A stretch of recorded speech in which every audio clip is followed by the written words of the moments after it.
കേരള ശാസ്ത്ര സാഹിത്യ പരിഷത്തിന്റെ നേതൃത്വത്തിൽ ആലത്തൂരിൽ ജനപ്രതിനിധി സംഗമം സംഘടിപ്പിച്ചു. ആലത്തൂർ SMM ഹയർ സെക്കൻഡറി സ്കൂളിലാണ് ജനപ്രതിനിധികളുടെ സംഗമം നടത്തിയത്. പഞ്ചായത്ത്, ബ്ലോക്ക് പഞ്ചായത്ത്, ജില്ലാ പഞ്ചായത്ത് എന്നീ ത്രിതല പഞ്ചായത്ത് സംവിധാനങ്ങളിലേക്ക് തിരഞ്ഞെടുക്കപ്പെട്ട പുതിയ പ്രതിനിധികൾ സംഗമത്തിൽ പങ്കെടുത്തു. സംഗമം KD പ്രസേനൻ MLA ഉദ്ഘാടനം ചെയ്തു. ഒരു ജനപ്രതിനിധിയായാൽ എന്താ ചെയ്യേണ്ടത് എന്ന ചോദ്യത്തിന്റെ ഉത്തരം അതിനകത്തുണ്ട്. നാളിതുവരെ നമ്മൾ കണ്ടതും കേട്ടതും നമ്മൾ ചെയ്തതും ചെയ്യാൻ കഴിയാതെ പോയതും എല്ലാം ചെയ്യാൻ വീണ്ടും പരിശ്രമിക്കുക എന്നത് തന്നെയാണ് ജനപ്രതിനിധികൾക്ക് ഏറ്റെടുക്കാനുള്ള ഉത്തരവാദിത്തം എന്ന് പറയുന്നത്.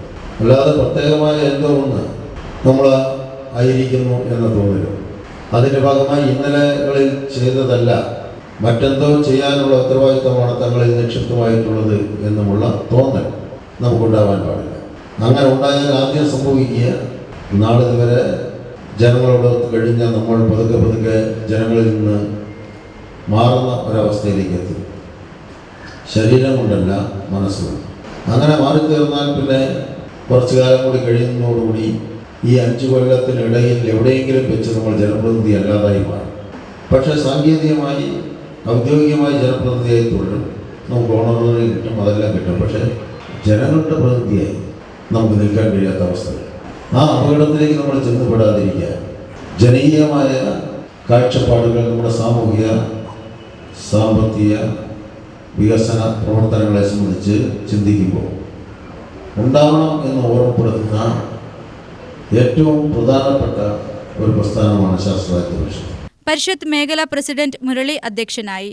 V. വിജയൻ, ശോഭന, സുനിൽകുമാർ എന്നിവർ പ്രസംഗിച്ചു. നാളത്തെ കേരളം, നാളത്തെ പ്രാദേശിക സർക്കാർ എന്ന വിഷയത്തിൽ പരിഷത്ത് സംസ്ഥാനതല വികസന കൺവീനർ PA തങ്കച്ചൻ ക്ലാസ് എടുത്തു.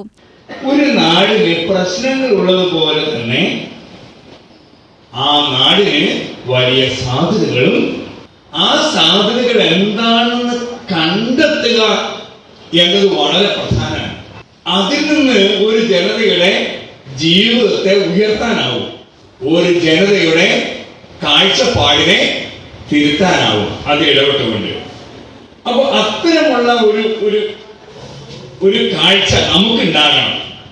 അപ്പോൾ ഒരു ജനപ്രതിനിധി എന്ന തരത്തിൽ തീർച്ചയായിട്ടും നമ്മൾ നാടിന്റെ പ്രശ്നങ്ങളോടൊപ്പം നാടിന്റെ സാധ്യതകളെയും നമുക്ക് അറിയാൻ വെക്കണം. UTV news, Palakkad.